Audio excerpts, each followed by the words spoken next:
யாருமா நீங்க? நடு வீதியில் வைத்து இப்படி கேட்டு புட்டீங்க? தமிழக முதல்வர் ஸ்டாலின் ஆட்சி குறித்தும் அண்ணாமலையின் செயல்பாடு குறித்தும் ஒப்பிட்டு பெண் கொடுத்த ஆக்ரோஷ பேட்டி தற்போது பலரது கவனத்தை பெற தொடங்கி இருக்கிறது. திமுக ஆட்சி எப்படி இருக்கிறது என கேட்ட அடுத்த நொடியே மிக மோசம், மிக மிக மோசம். தமிழகத்தில் இந்துக்கள் பெரும்பான்மையாய் இருக்கிறோம். எங்களை மதிப்பது கிடையாது. எங்கு பார்த்தாலும் டாஸ்மாக் டாஸ்மாக், பல உயிர்கள் போகிறது. தீபாவளிக்கு வெள்ளமாக மது ஓடியது. பலரது சாபம் இந்த அரசை சும்மா விடாது.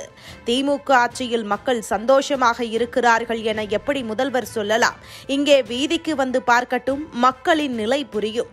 தமிழகத்தில் இனி மாற்றம் என்ற ஒன்று வரும் என்றால் அது அண்ணாமலையால் மட்டுமே வரும். இந்து என்ற உணர்வு இப்போதுதான் பலருக்கு வந்திருக்கு என கிராமத்து பெண்ணிற்கு உரிய பாணியில் அவரது மொழியில் ஆக்ரோஷமாக தெரிவித்தார். இந்த வீடியோ தற்போது விவாதத்தை உண்டாக்கி இருப்பதுடன் பெண்ணின் கருத்திற்கு ஆதரவும் அதிகரித்து வருவதும் குறிப்பிடத்தக்கது. நல்ல பரவாயில்ல, இவர் இந்துக்கு ரொம்ப முக்கியத்துவம் கொடுக்குறாரு. அதுவும் ரொம்ப ஸ்டாலின் ஆட்சியில் பெரியார் இவங்கெல்லாம் சாமியே இல்லை அப்படின்னு சொன்னாங்க. மேக்சிமம் நம்ம தமிழ்நாட்டை எடுத்துக்கிட்டோம்னா இந்துக்கள் தான் அதிகம். அதில் பார்த்திங்கன்னா சாமிக்கு தான் ரொம்ப அதிகமாக முக்கியத்துவம் கொடுப்பாங்க. அதனால் அண்ணாமலையை பொறுத்த வரைக்கும் நம்மளுடைய எப்படி சொல்கிறதுனா அந்த அறநிலை எப்படி நடக்குதோ அதே மாதிரி தான் எல்லாமே செயல்படுத்திட்டு வர்றாரு. இவர் ஆட்சிக்கு வந்தார்னா ரொம்ப நல்லாயிருக்கும். மக்கள் ஓரளவுக்கு எல்லாமே அண்ணாமலைக்கு தான் இது பண்ணணும் அப்படின்னு சப்போர்ட் பண்ணுறாங்க. மேக்சிமம் திமுக படு மோசம், படு கேவலம். அதுதான் என்னுடைய கருத்து இல்லை, மக்களுடைய கருத்தும் அதுதான். ஏன்னா அவர் ஒரு குடும்ப தலைவிகளுக்கும் தலா 1000 ரூபாய் வழங்கப்படும் அப்படின்னு ஆட்சிக்கு வரும்பொழுது, ஆனால் இப்போ என்ன பண்ணியிருக்காரு, அதுக்குன்னு லிஸ்ட் எடுக்க சொல்லி அவங்களுக்கு ஒரு ஊரில் ஒரு 100 குடும்பம் இருக்கிறாங்க அப்படின்னா 50 பேத்துக்கு தான் கொடுத்துருக்காரு. இன்னும் 50 பேத்துக்கு கொடுக்கல. அது ஏன்? ஆட்சிக்கு வரும்போது ஒரு வார்த்தை, அப்போ ஆட்சி இல்லாத போது ஒரு வார்த்தை. அது எப்படி? அவர் ஒழிக்கலையே, மேலே மேலே தானே ஏற்றிட்டு போகிறாரு, அதிகப்படுத்தியிருக்காரு. தீபாவளிக்கெல்லாம் எவ்வளோ வருமானம், இதனால் எவ்வளோ பேர் உயிர் போணுச்சு தீபாவளிக்கு சொல்லிட்டோம். அவரே பார்த்துக்கிட்டு இருப்பார். எவ்வளோ பேர் உயிர் போணுச்சு, இதில் எத்தனை குடும்பம் கஷ்டப்பட்டாங்க அப்படிங்கிறது அவருக்கே தெரியும். திமுக ஆட்சி படு மோசம். இதில் அவங்க சம்பாதிக்க தான் ஆசைப்படுறாங்க மேக்சிமம். அதுவும் மதுவில் ரொம்ப சம்பாதிக்க ஆசைப்படுறாங்க. ஒரு குடும்பமும் ஒரு பெண்மணியும் விடுற கண்ணீர் அவர் குடும்ப தலைமுறை அத்தனையும் கேட்கும். அந்த மாதிரி கேட்கும். நோ அது அவங்களாம் பேசிக்க வேண்டியதான், அவங்க ஃபேமிலியில் மட்டும் பேசிக்க வேண்டியதான், அவங்களோட கட்சியில் இருக்கிறவங்க ஃபேமிலி மட்டும் பேசிக்க வேண்டியதான். சரிங்களா?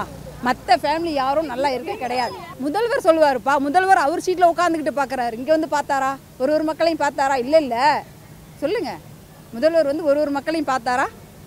அவர் அறிக்கை கொடுக்கறது ஒன்று, நடைமுறைப்படுத்துறது ஒன்று. அதனால் அவருடைய ஆட்சி தவறான ஆட்சி. இதை சரிப்படுத்தணும் அப்படின்னு தான் அண்ணன் அண்ணாமலை வந்திருக்காரு.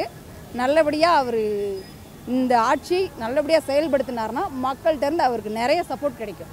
மேலும் இன்னும் அவர் இன்னும் மேலே வரலாம். அசைக்க முடியாது தான். ஏன்னா அவர் ஃபேமிலி ஃபுல்லாக ஆட்சியில் வச்சுருக்கிறாரு. எல்லா கட்சியிலையும் அவர் ஒரு பொறுப்புலையும் அவங்க ஆளுங்க தான் இருக்காங்க. வேறு யாராவது இருக்காங்களா சொல்லுங்கள்? வேறு யாருமே கிடையாது. எல்லாமே அவங்க ஆட்சியில் தான், அவங்க ஃபேமிலியில் தான் எல்லாமே ஒரு பொறுப்புலையும் அவங்க போட்டிருக்காங்க. வேறு யாராவது புது ஆளுங்களை யாரையாவது போட்டிருக்காங்களா? கிடையாது. கண்டிப்பாக கொண்டுக்கிட்டு வந்தால் ரொம்ப நல்லாயிருக்கும்.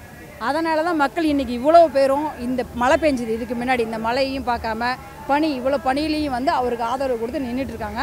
கண்டிப்பாக அண்ணாமலை ஒரு நல்ல ஆட்சியை கொண்டுக்கிட்டு வருவார் அப்படிங்கிற ஒரு நம்பிக்கையில். ஏன்னா இவர் இந்துக்களுக்கு ரொம்ப முக்கியத்துவம் கொடுக்குறாரு. நம்ம தமிழ்நாட்டில் முக்கியமாக இந்துக்கள் தான் அதிகமாக இருக்காங்க. கொண்டுக்கிட்டு வருவார் அப்படிங்கிற ஒரு நல்ல நம்பிக்கையில் தான் இவ்வளோ மக்களும் பார்த்துட்டு இருக்காங்க. அவரை பார்க்கறதுக்காக நடைமுறை பயணத்தில் நடந்துட்டுருக்காங்க. அவர் பேசுவார்ப்பா, அவரும் இந்து தானே, அப்போ அவர் எப்படி பேசலாம்? அவரும் இந்து தானே. இதில் அண்ணாமலை வந்ததுக்கு பிறகுதான் வளர்ந்துக்கிட்டு வருது, வண்ணம் வளரலை, இப்போ தான் வந்துக்கிட்டு இருக்கு. வருவதற்கு வாய்ப்பு உண்டு. தமிழ்நாட்டுக்கு மக்களுக்கு இன்னும் அவர் முக்கியத்துவம் கொடுத்தாருன்னா கண்டிப்பாக வருவார்.